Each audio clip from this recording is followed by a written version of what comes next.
Mapagpalang araw po sa atin lahat. Meron po tayo ditong gagawing isang national single door refrigerator.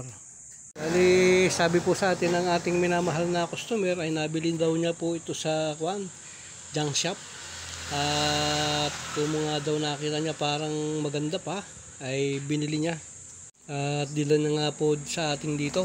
At yun nga po, palibasa nga ay sa tricycle lang ikinarga. Ayan, na-UP pa yung sidings ng kanyang pinto. Ayan, nakita daw niya po ito dun sa junk shop nung nagpunta sila.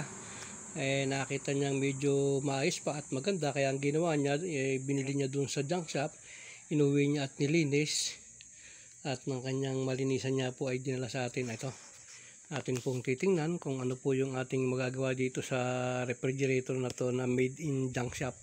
So pasisingawin natin dito, titingnan natin kung may lalabas siyang pressure.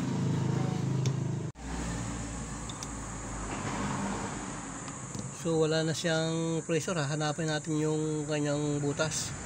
So una natin bubunutin itong suction line. Dahil ang una natin titikin ay yung kanyang evaporator section. Pagka po kasi ako ay nag-check ng ganitong trouble at nakita ko agad na walang pressure, ang una kong sinicheck agad ay yung evaporator section. Ang madalas na nasisira kasi yun ang malimit na nasungkit.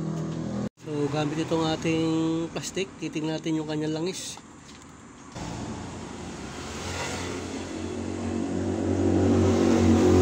So maganda naman, ayan, maputi yung kanyang langis, ayan o. So palibasa nga po ay nakakita natin na ang leak ay nandito sa evaporator section. Itong kagandahan dito sa kundura, pwede mo siyang hilahin dito sa lugar nito palabas.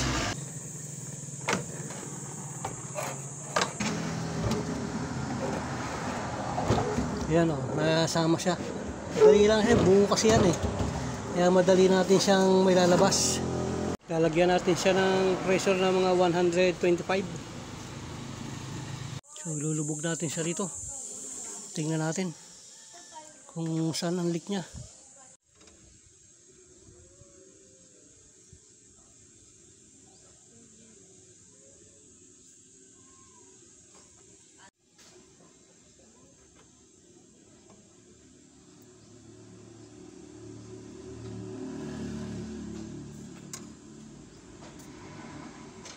Yan, nagpa-flashing tayo. Yan ang tunog ng kanyang flashing. Ayan o. Dahil sa sobrang liit ng ating butas, nawala siya. Kung dagdagan uli natin. Kaya mabuting linisin muna natin para matanggal yung mga barang dumi dyan. So ayan, ang dami nang lumabas. Ayan o. Dami nang lumabas yung 141B. So magpa-flashing naman tayo ngayon dito sa condensing side naman. Gamit pa rin itong ating DIY na compressor, at ito yung ating nitrogen na pang-banlaw natin. So i-plug natin para makita natin. Yan, dito siya. Ayun. Ayan o, yun yung lumalabas sa kanyang dumi. Ayan, may sirit na siya dyan.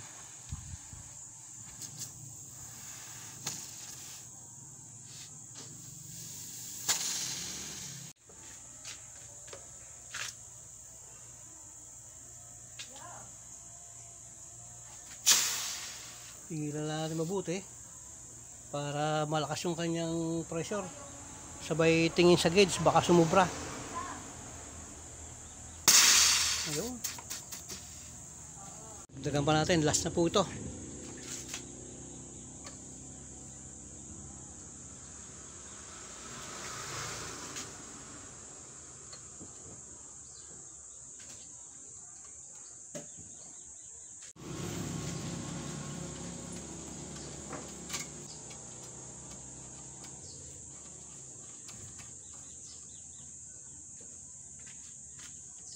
Plug natin para maabang natin. Ayan. Ayun.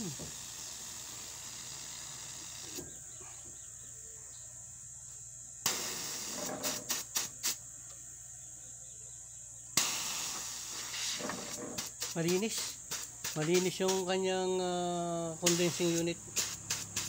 Palibasa nga hindi bumobomba ng langis yung kanyang compressor, kaya wala tayong nakitang dumi dito sa kanyang condensing unit.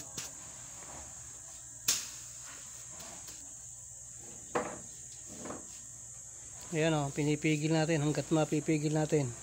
Nasa mga 100 PSI na siya. I-release ko na yan. Ayun. So ibig sabihin malinis na itong ating condensing unit. Ayan o. Wala nang lumalabas na langis o ano man. Nalinis na siya ng 141B. Bali 5 times nating pinalasing yan. So okay na yan. Babalawan natin siya ng nitrogen ngayon. Ayan. Bubuksan natin. Habang binubuksan natin yan, dito tayo nakatingin sa gauge. Kasi baka lumakas masabugan pa tayo. Ayan. So, ayan o.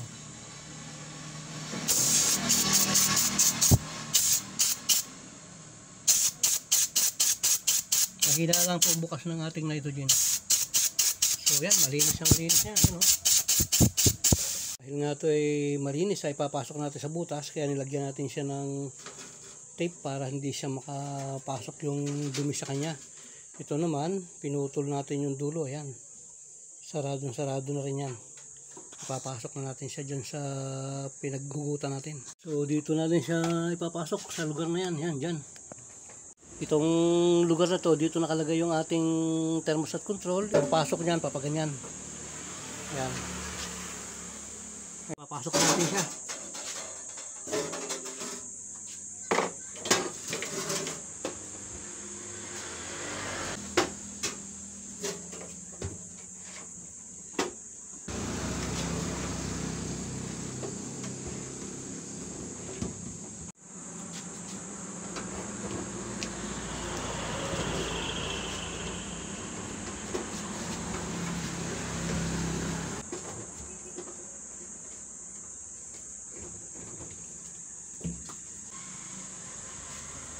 So yun, ipasok na natin. Iayos na lang natin yung kanyang evaporator section. So yan, palibhasa nga po medyo alanganin yung ating pwesto, kaya minabuti nating ihiga para mas komportable tayo. Yan, okay na lahat ang kanyang metal screw. Ayan, yan, ititindig na natin to.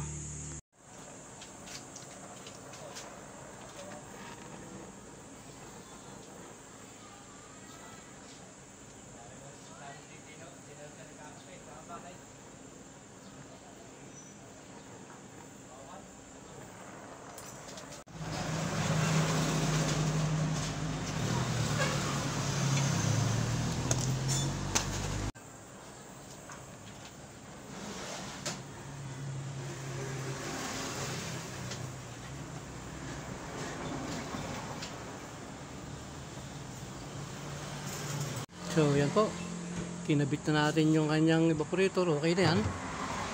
Yan. Yun naman yung ating nilagyan ng epoxy. Ayan o.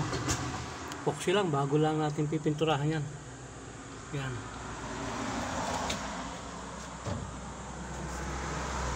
Okay na po yan. So yan, nahihinang natin lahat yan. Okay na lahat yan. Okay na yung ating piping. Ating mga tubing na yan, i-connection na natin lahat. So ikakabit na lang natin itong kanyang electrical wiring.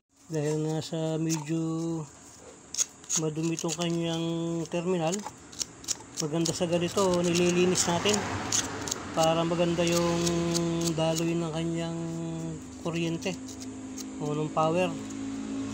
Ayan. So yan, malinis na yan. Ayan o.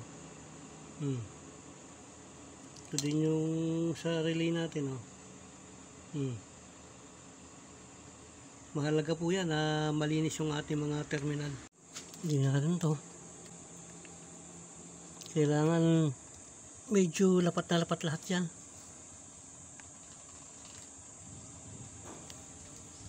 Para natin. Para kompleto rekados na tayo. Ayan, magpo-proceed naman tayo ng pagbabacuum ngayon. Dahil na i-connection na natin lahat yan. So magbabacuum na po tayo. So vacuumin natin siya ng 10 minutes. Ayan.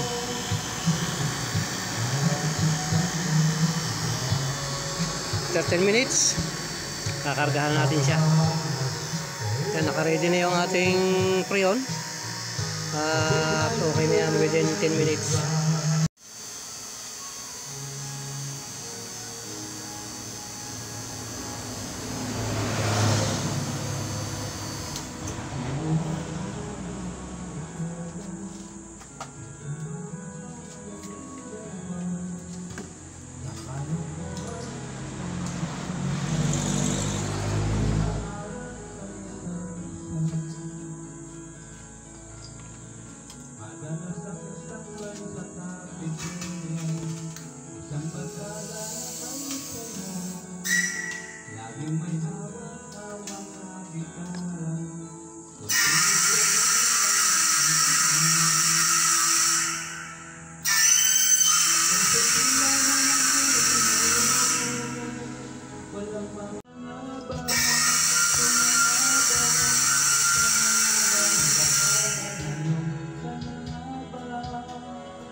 Kaya hindi siya abot ng 0. Standby natin sa 10 PSI katulad ng dati natin ginagawa. So yan, stable na siya sa 10. Okay na yan. Hintayin lang nating uminit itong ating filter dryer to. Kapag yan ay uminit na, pwede nang tanggalin yan, gauge na yan.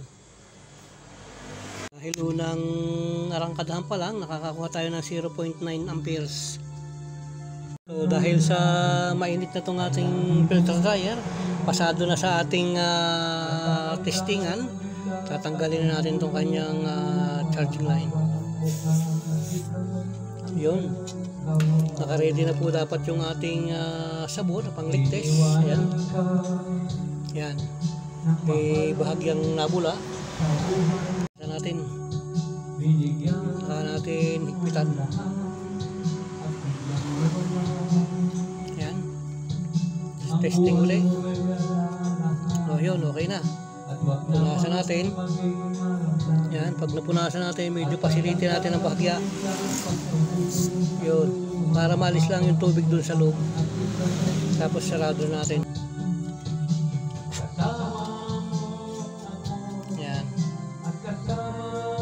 So okay na po yan. Ihintayin lang natin yung ating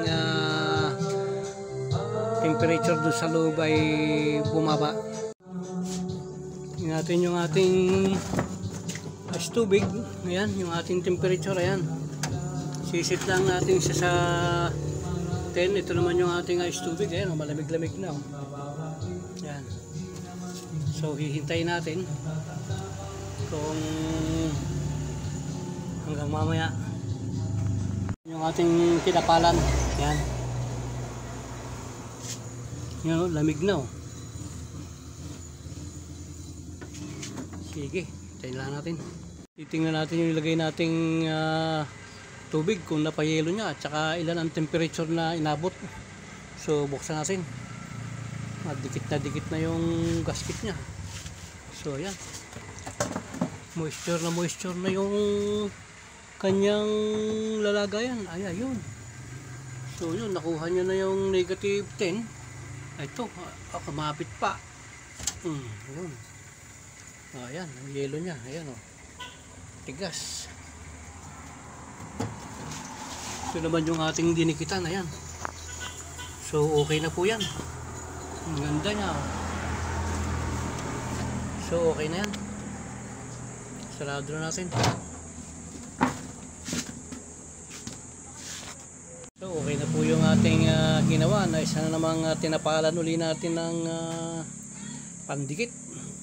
Maraming pong salamat sa inyong patuloy na pagsubaybay sa akin at sa inyong patuloy na pag-like at pag-subscribe sa aking mga video. Sana po ay nag-i-enjoy kayo. Pagpalang araw po sa atin lahat at nawa po yung biyaya at ang kapayapaan at ang kasaganaan ng buhay ay palaging sumaating lahat. Maraming pong salamat sa inyong patuloy na pag-support sa akin, pag-subscribe niyo po sa akin. Maraming pong salamat. God bless po. Mabuhay po tayo.